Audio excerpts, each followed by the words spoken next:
wabarakatuh. Selamat siang, salam sejahtera untuk kita semua. Jadi, mohon maaf ya, teman-teman. Jadi, untuk pertemuan pada hari ini, kita lanjutkan secara online untuk ekonomi. Jadi, tentang pembahasan alat ukur ekonomi yang ini mengenai gula, reba, dan juga NIOS yang akan kita bahas pada siang hari. Oh iya, untuk absensinya, nanti minta tolong ya untuk PCMK dibantu untuk rekap absensi nanti biar saya absensikan secara langsung di aplikasi saya nanti biar langsung muncul ke kalian semua. Oke, baik.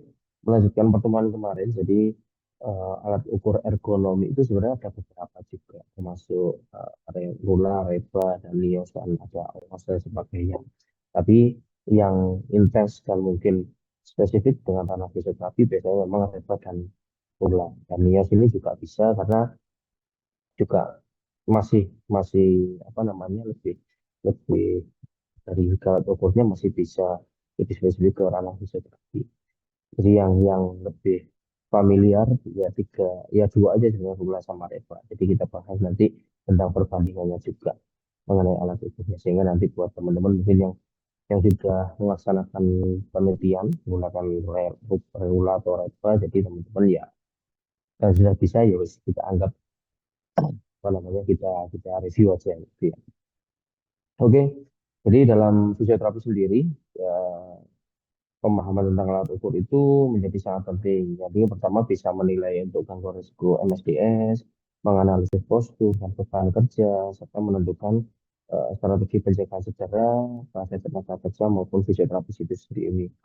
Selanjutnya adalah fisioterapis sering menghadapi kondisi kerja yang dengan postur statis ya, gerakan berulang dan tugas mengangkat pasien, sehingga menggunakan alat ukur seperti lever, ruler, dan YOS sangat dibutuhkan dalam kajian risiko biomekanik dan intervensi preventifnya. Nah, ini yang ingin kita capai adalah untuk intervensi preventifnya. Jadi dari pekerjaan fisioterapi ini sekiranya apa yang menjadi faktor risiko untuk kecelakaan kerja, baik jangka pendek maupun jangka panjang, harus kita ukur, kita share dari hasil apa yang sudah kita laksanakan, seperti yang sudah saya sampaikan kemarin, nanti itu akan menjadi acuan untuk upaya preventif pencegahan cedera bagi seorang fisioterapis. Nah, analisis ergonomi sendiri bertujuan untuk menilai kecocokan antara kemampuan tubuh manusia dan kebutuhan kerja. Dalam konteks fisioterapi, aktivitas seperti mobilisasi pasien, masalah terapi, posisi terapi manual dan sebagainya itu dapat meningkatkan stres biomekanik pada tubuh fisioterapis. Jadi kalau teman-teman mungkin ya punya praktek mandiri, teman-teman melaksanakan praktek mandiri satu hari 5 sampai 10 pasien, misal di praktek mandiri dengan intensitas satu pasien 1 jam sampai 1 jam setengah, saya rasa ya teman-teman akan mempunyai risiko yang tinggi untuk terjadinya kecelakaan kerja karena gerakan-gerakan berulang yang dilakukan seperti memberikan manual terapi dan sebagainya ya itu salah satunya ya manfaatnya untuk upaya-upaya preventif yang harus dilaksanakan oleh seorang fisioterapis. Nah, gangguan MSDS sendiri ya banyak disebabkan oleh pressure kerja yang tidak netral yang pastinya gerakan berulang sangat sering, aktivitas statis jangka panjang, dan pengangkatan beban berlebih atau manual handling. Nah, jadi teman-teman harus tahu tentang seberapa maksimal sih kemampuan tubuhnya kalian untuk mungkin mengangkat beban, atau teman-teman mempunyai batas maksimal untuk apa namanya pembebanan tubuh dan sebagainya, teman-teman harus paham dengan kondisi itu. Jadi antara si A, si B, si C itu nggak bisa disamakan bahwa saya kuat kok, saya ini mungkin dengan postur tubuh yang sama dan ini belum tentu kemampuan fisiknya juga sama. Nah, maka dari itu teman-teman harus pahami dirinya dulu sehingga teman-teman tahu batasnya seberapa nih ya kan saya bisa mengangkat beban, seberapa nih saya bisa punya beban maksimal dalam tubuh saya ya, seberapa nih maksimal saya punya batas waktu kapan saya harus istirahat dan sebagainya. Nah, itu harus teman-teman pahami. Nah, pengertian dari alat ukur ekonomi sendiri, ini alat ukur ekonomi adalah metode atau instrumen yang digunakan untuk pertama mengidentifikasi tingkat risiko ekonomi dari aktivitas kerja itu sendiri. Yang kedua adalah menilai deviasi postur dari posisi netral. Yang ketiga, mengukur beban mekanis dan frekuensi gerakan, serta yang keempat, menentukan prioritas intervensi ergonomi. Nah, alat ukur ini juga digunakan pada lingkungan industri, kantor, maupun klinik terapi untuk menilai beban kerja manual dan non-manual. Jadi, pekerjaan itu bisa diukur meskipun dengan cara intervensi yang manual maupun non-manual. Jadi sebagai contoh, kayak yang pekerja manual yang harus mengangkat ini sebagainya, sementara ada pekerja yang menggunakan mesin, mungkin menggunakan forklift untuk mengangkat dan sebagainya, semuanya punya resiko masing-masing. Nah, maka dari itu setiap posisi, setiap bagian itu harus punya kategori faktor risikonya apa saja. Nah, maka dari itu di sisi fisioterapi kita harus punya itu, punya acuan itu sehingga nantinya menekankan risiko terjadinya kerja jangka panjang bagi seorang fisioterapis. Nah, jenis alat ukur itu ada yang observasional atau kualitatif, kuantitatif, dan subjektif atau kuesioner. Jadi ada berdasarkan pendekatannya, ada berdasarkan pengamatan visual pekerja, ada REPA, RULA, dan juga AWAS. Berdasarkan perhitungan gaya dan torsi tubuh, ada NIOS, Lifting Equation, dan Shock Level. Berdasarkan persepsi individu, ada NFV ataupun box scale. Jadi alat ukurnya ini, jadi teman-teman mungkin yang sering kalian lakukan ya mungkin lebar, luas, ataukah mungkin pakai yang apa namanya persepsi kayak ukur apa mungkin nyeri lah dan sebagainya. Itu mungkin pakai energi juga scale dan sebagainya. Terus penjelasan tentang REBA atau Rapid Entire Body Assessment. Jadi REBA dikembangkan oleh Hignet ya tahun 2000 sebagai metode cepat dan sistematis untuk menilai postur kerja tubuh yang berpotensi menyebabkan gangguan muskuloskeletal. Jadi berbeda dengan RULA, REBA itu menilai seluruh segmen tubuh dari leher hingga kaki. Nah, teman-teman harus tahu bedanya. Jadi kalau REBA itu mengukur dari seluruh tubuh ya, dari leher hingga kaki. Nah, terus beban eksternal dan juga kekuatan otot, aktivitas kerja dinamis maupun statis itu juga diukur. REBA dirancang untuk menilai pekerjaan manual dan klinis seperti memindahkan pasien untuk teman-teman, menekan, menarik, membungkuk atau menunduk dalam waktu lama itu mengukurnya menggunakan REBA. Ya, menggunakan REBA. Jadi harus tahu. Kalau REBA itu seluruh tubuh, kalau RULA itu sebagian tubuh aja. Nah, metode ini disarankan pada prinsip postur netral sama dengan risiko minimal, deviasi sudut sendi sama dengan peningkatan momen gaya pada otot dan juga struktur sendi.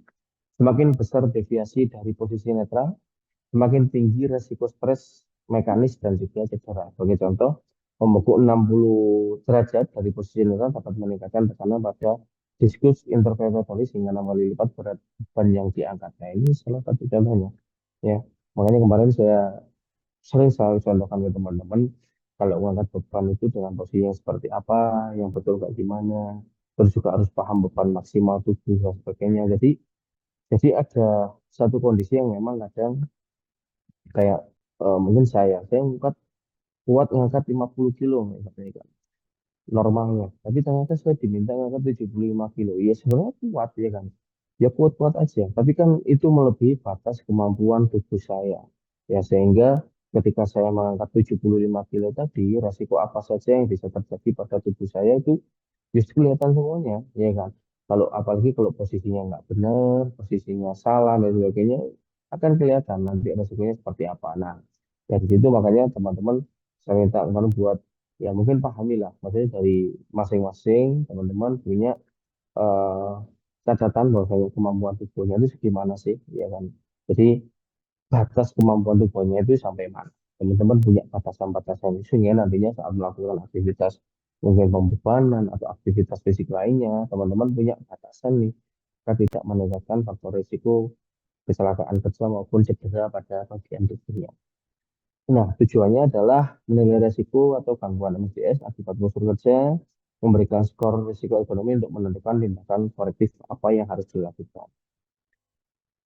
Nah, jadi pembagian kelompoknya ada grup A, jadi elemen yang dinilai itu ada tulang atau badan, leher, kaki, lengan atas, itu grup B, lengan atas, lengan bawah, pergelangan tangan, tambahan ada gaya, kopling, ataupun aktivitas kerja. Jadi ini ada pembukaan tambahan. Misalnya kayak contoh yang ngangkat kemarin ya, ngangkat dengan posisi yang nggak benar dan sebagainya itu juga masuk hitungan tambahan.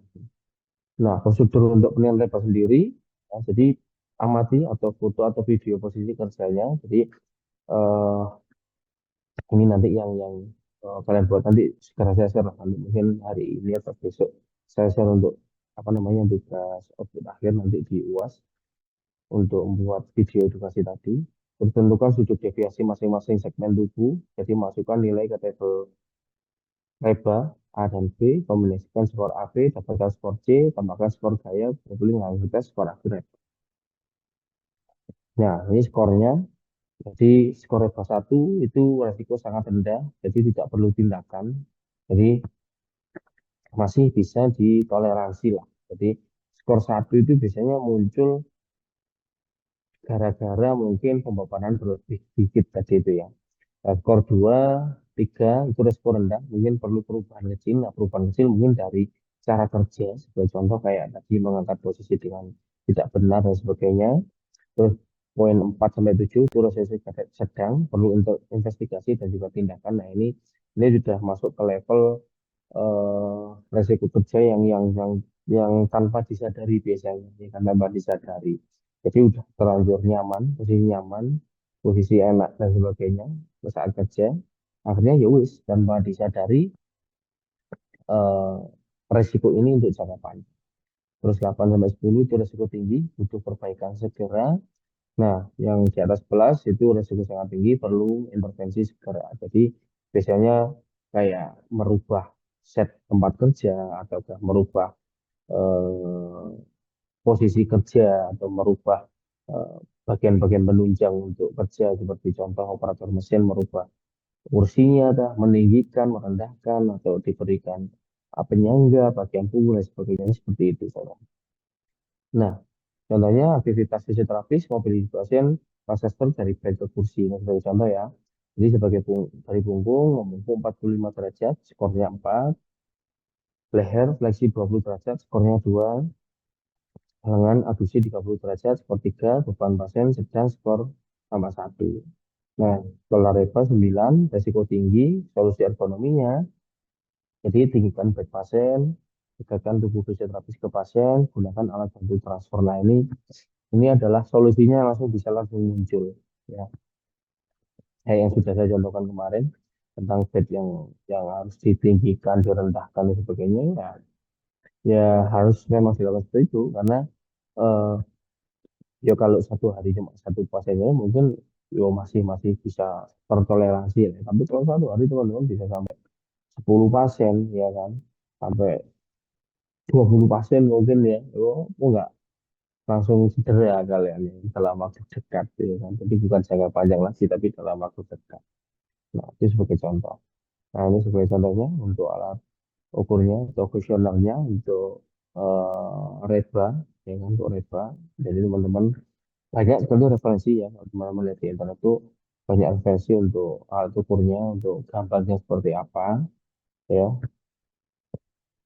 Di sini juga bisa dipakai ya. Tapi itu tadi kalau teman-teman gunakan alat ukur kayak gini, jadi kalau misalnya penelitian ya teman-teman mungkin masih ada yang dalam proses penelitian.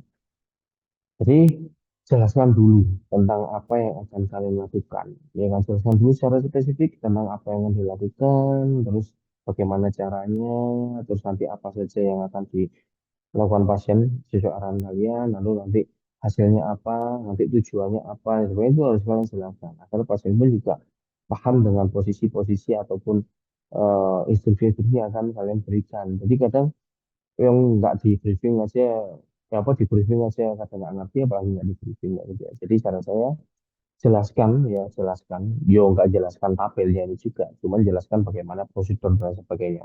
Jadi agar sampel ataupun pasien juga ngerti, maksudnya dengan apa yang akan kalian instruksikan, mereka juga akan ngerti tujuannya. Oke, masuk ke RULA. Jadi Rapid Upper Limb Assessment dikembangkan oleh eh, Carlet tahun 93 untuk memiliki risiko tubuh bagian atas, leher, punggung, lengan, pergelangan pada pekerjaan statis ataupun berulang, seperti memberikan terapi ultrasound. Jadi teman-teman harus duduk, dokumentasi pasien dan terapi tangan mungkin ya, yang harus duduk dan sebagainya. Tidak perlu banyak mobilisasi. Postur ekstrim pada bahu, leher, dan pergelangan tangan meningkatkan tekanan ortostatis pada kompresi coros perifer lah. Ini apa namanya rula ini yang hanya sebagian tubuh, ya sebagian tubuh. Jadi yang diukur itu hanya leher, punggung, lengan, dan juga pergelangan tangan. Kalau reba tadi itu seluruh tubuh. Kalau rula sebagian aja. Yang diukur ya ini leher, punggung, lengan, pergelangan tangan. Tapi kalau teman-teman yang sudah saya sampaikan kemarin, kalau misal butuhnya spesifik kayak ngukur leher misalnya pakai alat ukur leher ya kan yang spesifik ke leher misal pakai neck disability index itu juga bisa terus pakai LBB pakai alat ukurnya LBB juga bisa pakai OD dan sebagainya itu banyak ya kan. Nah tujuannya adalah menganalisis resiko ekonomi pada ekstremitas atas. Nah mengidentifikasi kebutuhan perubahan posisi kerja atau desain alat kerja. Ya. Nah grup A itu lengan atas, lengan bawah dan juga pergelangan. Grup B itu leher, punggung dan juga ke arah kaki ya. Jadi bukan kaki. Jadi bukan nggak sampai ke arah kaki. Jadi dari punggung yang merambat ke kaki. Prosedur penilaian rula sendiri, tentukan posisi kerja yang akan dianalisis. Jadi misalnya fisioterapis duduk melakukan terapi tangan, menggunakan ultrasound yang harus mungkin 15 menit ya. Terus amati dan ukur sudut deviasi setiap sendi tubuh bagian atas. Ya, jadi harus diamati, dilihat sudut sendinya itu berapa, ya perubahannya pun juga berapa, rata-rata berapa dan sebagainya. Masukkan skor pada tabel A dan B rula, tambahkan skor gaya dan ortostatis, dapatkan skor akhir 1 sampai 7. Tentukan level risiko dan 3 tindakan korektif ya. Nah, ini untuk skor 1 sampai 2 itu risiko rendah ya. Dengan rekomendasi postur dapat diterima. Jadi kembali lagi kalau resiko itu yang masih angka awal itu masih ya masih bisa diterima, masih toleransi tubuh. Jadi masih di angka normal yang memang mungkin pembebanan tersebut masih dalam toleransi tubuh meskipun meskipun apa namanya adanya faktor risiko jangka panjang tapi kecil kemungkinannya. Nah, skor 3 sampai 4 itu risiko sedang, jadi perlu penelitian lebih lanjut apakah memang apa namanya dengan posisi tersebut dalam jangka panjang berpotensi untuk menjadi kecelakaan kerja. Jadi sebagai contoh kayak tadi memberikan terapi ultrasound dengan bentuk yang lama dan sebagainya, ya kan? Nah, itu apakah resiko seperti itu nantinya akan berpotensi menjadi kecelakaan kerja itu perlu penelitian dan juga mungkin tindakan singkat. Terus 5 sampai 6 itu tidak risiko tinggi, jadi perlu perubahan segera. Jadi kalau memang langsung masuk ke poin 5 sampai 6 itu memang harus ada perubahan langsung ya, bahkan sampai ke 7 itu juga sama. Jadi harus ada perubahan langsung sehingga itu sudah masuk ke kategori bahwasanya memang menjadi resiko untuk eh, kecelakaan kerja yang sangat tinggi. Ya, jadi memang perlu perubahan dan juga intervensi segera. Jadi tidak ada apa namanya ini ya lobby-lobby dulu lah. Maksudnya harus harus memang harus segera karena itu berbahaya nantinya. Selanjutnya aktivitas sebagai contoh ya, sebagai contoh bisa melakukan ultrasound tadi selama 10 menit ya. Lehernya fleksi 25 derajat, skornya 2, bau fleksi 45 derajat, skor 3, perjalanan sensi 15 derajat, skor 2, aktivitas selama plus 1, skor 6 ya. Jadi tindakan korektifnya atur tinggi meja terapi secara dengan siku, ya kan? Gunakan kursi dengan sandaran tangan, jadi harus ada sandaran tangannya. Variasikan posisi kerja secara periodik. Jadi teman-teman harus punya variasi kerja, ya. Misal dengan pasien penggunaan ultrasound ini 1 hari bisa sampai 5 orang, ya kan? Ya, teman-teman harus punya modifikasi tiap tindakan yang akan diberikan. Misal ultrasound lulus, ya kan dengan posisi yang enaknya teman-teman kayak gimana. Harus ada perubahan-perubahan terus kayak gitu. Jadi nggak posisi yang lama dengan posisi yang sama dengan kondisi yang lama itu. Nah, ini sebagai contoh untuk alat ukurnya, terus untuk penilaiannya ya. Banyak juga referensi yang bisa teman-teman dapatkan sebenarnya juga. Jadi nanti bisa di searching juga untuk contoh-contoh atau kalau sudah eh, ngambil atau sudah melaksanakan pakai Reva atau Rula ya bisa bisa dicek ulang mungkin ya, bagaimana cara mengukurnya. Oke, masuk ke Nios Testing Equation ya. Jadi Nios ini mungkin mungkin juga belum belum terlalu familiar ya di dunia fisioterapi itu sendiri sehingga memang eh, jarang mungkin dilakukan oleh fisioterapis. Mungkin tadi teman-teman masih juga untuk penelitian. Mungkin kalau ada yang menggunakan NIOS untuk alat ukur juga, ya bagus juga. Ya kan teman-teman sudah bisa bisa bisa menggunakan NIOS untuk penelitian mungkin ya. Nah, jadi NIOS sendiri adalah metode kuantitatif yang dikembangkan oleh National Institute for Occupational Safety and Health atau NIOS untuk menilai aman atau tidaknya suatu aktivitas pengangkatan beban manual ya. Cocok digunakan dalam fisioterapi ketika menilai aktivitas pemindahan pasien mungkin, mengangkat alat terapi atau pengaturan perawatan berat dan sebagainya. Nah, ini adalah rumusnya. Jadi rumusnya cukup panjang ya. Jadi ada keterangannya, terus ada ya apa namanya penjelasannya juga. Jadi RWL itu recommended weight limit ya atas berat amatnya. Terus habis itu load constant, terus ada horizontal multiplier jarak beban dari tubuh, PM vertical multiplier tinggi beban dari lantai, terus RPM jarak vertikalnya, EM derajat masih tubuh, FM frekuensi pengangkatan beban, CM dan juga kualitas pegangan beban. Jadi yang diukur cukup cukup banyak ya, rumusnya cukup panjang juga. Nah ini, tapi ini lebih lebih spesifik kalau teman-teman menggunakan ini dalam artian eh, karena yang diukur juga cukup banyak ya, bahkan sampai atas berat amannya, ya kan, jarak beban dari tubuh itu juga diukur juga. Makanya nanti coba coba kalian lihat batas beban kalian maksimal di tubuh itu berapa. Maksudnya kayak ngangkat itu saya maksimal berapa sih, iya kan? Ngangkat itu saya maksimal berapa nih sebenarnya. Itu yang harus kalian ketahui juga. Jadi enggak yang melebihi batas kemampuan tubuh juga nanti. Nah, setelah LBL didapat, hitung lifting index ya, lifting index LI. Jadi ini untuk rumusnya LI sama dengan beban aktual per RWL. Jadi interpretasinya ini, ya kan, kurang dari satu itu aman, 1 sampai 3 risiko sedang, lebih dari 3 itu risiko tinggi perlu tindakan. Nah, ini sebagai contoh, fisioterapis mengangkat pasien 60 kilogram dari kursi bed, jadi beban tangan 30 kilogram per meter kekuatannya, ini yang didapat. Ya kan? Sebenarnya bisa ngitung lah.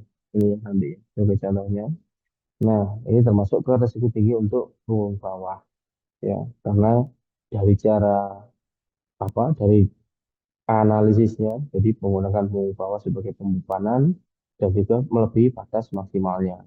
Nah, rekomendasinya adalah gunakan high lift atau alat bantu kerja 2 orang, kurangi jarak horizontal beban dari tubuh. Nah, ini ya kan, jadi memang yang jadi analisisnya adalah jaraknya terlalu jauh dari tubuh, ya kan, sehingga pembebanan bukan pada kaki tapi pada punggung bawah, tidak menggunakan alat bantu. Nah, ini yang penting ya kan, karena kita nggak tahu misal kayak teman-teman mungkin nanti ada praktek mandiri dan punya praktek mandiri dan sebagainya, apakah pasien itu memang yang datang ke kalian itu yang bisa berjalan atau bisa di eh, apa namanya masih bisa agak di apa tata sedikit sama keluarganya buat jalan, ataukah memang ya harus diangkat. Nah, itu teman-teman harus punya punya alat bantu juga untuk mungkin memindahkan pasien ya kan, atau untuk memindahkan pasien dari bed ke kursi roda mungkin, atau dari kendaraan yang keluar untuk ke kursi roda. Sebenarnya teman-teman harus punya alat bantu seperti itu sehingga memudahkan teman-teman dalam melaksanakan aktivitas sebelum memberikan treatment ke pasien. Nah, ini sebagai contohnya ya kan, gambarnya untuk diagramnya untuk alat itu. Jadi banyak juga sama macamnya juga. Ya, jadi yang versi Indonesia juga ada di beberapa jurnal saya lihat. Kemarin itu juga ada yang menggunakan alat ini, ya kan, alat ukurnya ini dengan versi yang Indonesia juga. Jadi teman-teman kalau melihat referensi-referensi alat ukurnya sebenarnya banyak, ya kan. Jadi nanti bisa teman-teman searching aja. Nah, perbandingannya adalah untuk reba, rula, dan juga lia sendiri. Jadi aspeknya adalah yang pertama jenis aktivitas. Untuk reba itu dinamis, jadi seluruh tubuh. Jadi gerakan-gerakan yang mobilitas tinggi itu menggunakan reba. Sementara untuk rula itu gerakan-gerakan yang yang statis ya gerakan terbatas saja, mungkin batas leher, tangan, ya, punggung, sebagian dan sebagainya gitu aja. Terus nios pengangkatan manual. Jadi selama kalian jadi fisioterapis itu apa saja yang menjadi apa namanya aktivitas manual yang dilakukan. Seperti contoh tadi kayak mindakan pasien dan sebagainya. Itu apakah teman-teman punya alat penunjangnya atau tidak. Jadi bisa digambarkan bahwasanya kalau memang tidak ada alat penunjang, ya nanti sudah salah satunya bisa masuk ke kategori risiko tinggi tadi, ya kan? Karena pasti dari diukur pakai NIS pun juga pastinya akan menjadi risiko tinggi nanti. Nah, outputnya jadi REBA itu skor risiko ekonomi, RULA skornya sama, NIOS itu berat aman. Jadi berat aman dalam artian kayak tadi, ya kan, berat maksimal teman-teman itu berapa untuk diangkat ataupun pembebanan pada bagian tubuh teman-teman. Nah, pendekatannya rebate observasional, tulang observasional, dia itu kuantitatif. Kelebihan, nah rebate cepat dan fleksibel, relatif fokus ekstremitas atas saja. Jadi kalau teman-teman ukur leher itu kan sebenarnya bisa, ya kan. Cuman kadang nggak spesifik. Nah, ini itu akurat untuk lifting, untuk pembebanan, ya kan. Jadi teman-teman untuk batas maksimal teman-teman itu tetap bisa pakai dia. Nah, kelemahan jadi raba itu subjektif, ya kan subjektif. Rula itu tidak cocok untuk listing.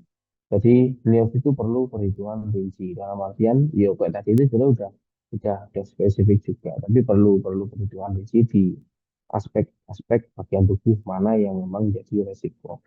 Nah, aplikasi fisioterapi, jadi raba itu bisa mobilisasi pasien, terapi manual dan sebagainya. Rula itu terapi tangan atau waktu menggunakan tangan atau pas menggunakan ultrasound dan sebagainya. Terus NIS itu saat transfer pasien ataupun alat berat dan sebagainya, ya itu yang perlu teman-teman pahami tentang tiga alat ukur ini.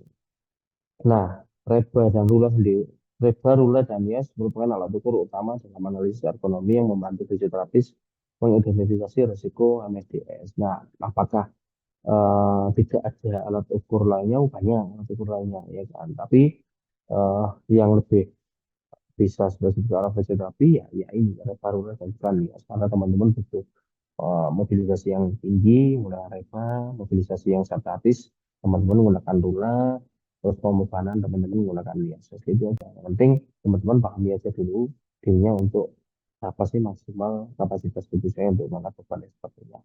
Nah, penggunaan alat ukur ini memungkinkan pencegahan dini terhadap cedera akibat postur buruk, beban berat, dan juga kerja statis. Jadi, ya, teman-teman harus menggunakan ini juga nantinya saat mungkin bekerja. Jadi teman-teman paham lah untuk apa namanya, ya upaya-upaya preventif ya, agar teman-teman tidak terjadi kecelakaan kerja, ya kecelakaan kerja saat mungkin menangani pasien dan sebagainya. Ya teman-teman harus punya batas, ya kan, harus tahu batasnya, batas dirinya dulu. Belum teman-teman istilah jangan kayak, wah pasti kuat ini saya ini cuma kira-kira gitu. Jadi teman-teman harus punya eh, pengukuran tentang dirinya sehingga teman-teman tahu batas tubuhnya itu seperti apa dan sejauh mana batas tubuhnya. Nah, dalam fisioterapi, hasil analisis dapat digunakan untuk merancang posisi kerja yang aman, efisien, dan sesuai prinsip K3. Nah, ini harapannya ya.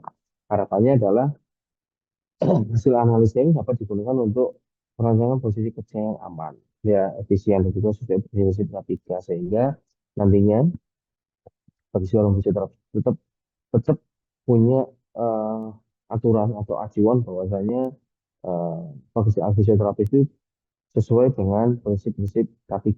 Jadi meskipun meskipun tidak menggunakan ahli K3 secara langsung ya, tapi tetap menjalankan profesi fisioterapi itu sesuai dengan prinsip-prinsip dari K3 karena apapun yang dirancang di mungkin praktik mandiri fisioterapis ataupun rumah sakit dan sebagainya nanti memiliki acuan bahwasanya eh vegetatif itu bekerja harus dengan seperti ini, ya posisi-posisinya seperti ini, ya kan alat-alatnya pun juga nantinya juga akan menyesuaikan bed, kursi dan sebagainya nanti juga akan menyesuaikan lambat laun jika kita memang punya analisis tentang apa namanya posisi-posisi kerja fisioterapis. Nah itu harapannya kemarin. Maka dari itu kemarin saya sampaikan dengan teman-teman bahwasanya memang nanti udah saya mungkin buat video edukasi ya untuk apa namanya seorang fisioterapis bagaimana posisi kerja dan sebagainya, analisis. Jadi kalau kemarin yang video saya sampaikan itu tentang secara umum, tapi ini tentunya secara spesifik memang ke arah fisioterapi, sehingga nanti video itu juga bisa bermanfaat menjadi acuan kerja bagi seorang fisioterapis yang sesuai dengan prinsip-prinsip K3. Oke, sampai sini teman-teman ada yang mau ditanyakan, monggo, atau yang mau didiskusikan, monggo ya, kita bisa diskusi eh, secara langsung, monggo silakan.